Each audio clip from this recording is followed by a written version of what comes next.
Бекзат Шатманов гол төгеді қайтарды және гол!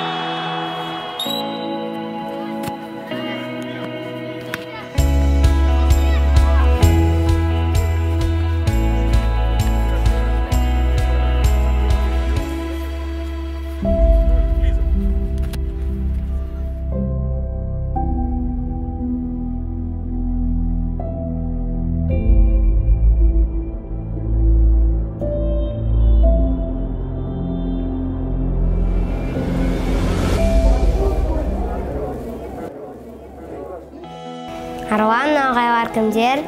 Бейбарас бұл бізге футбол үйрететін ағайлар. Енді әрбір үшінші дене шынықтыру сабағы футболға арналады.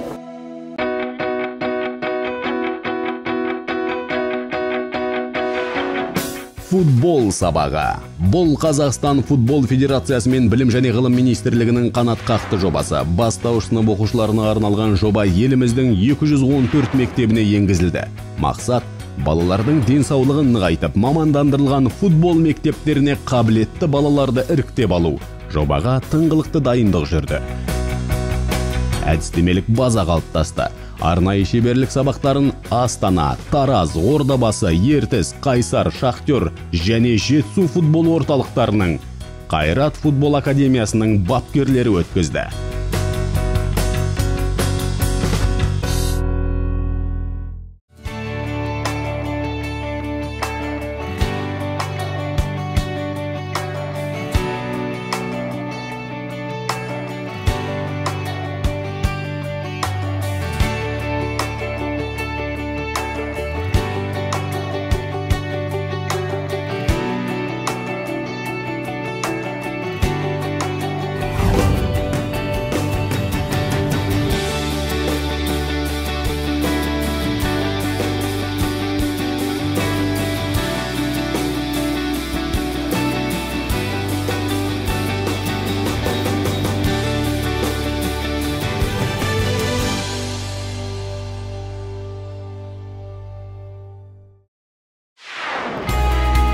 Бүгінгі таңда жоба еліміздің 8 өңірін оңтүстік Қазақстан, Жамбыл, Қызылорда, Павлодар, Қарағанды, Алматы облыстары мен Астана және Алматы қалаларын қамтып отыр.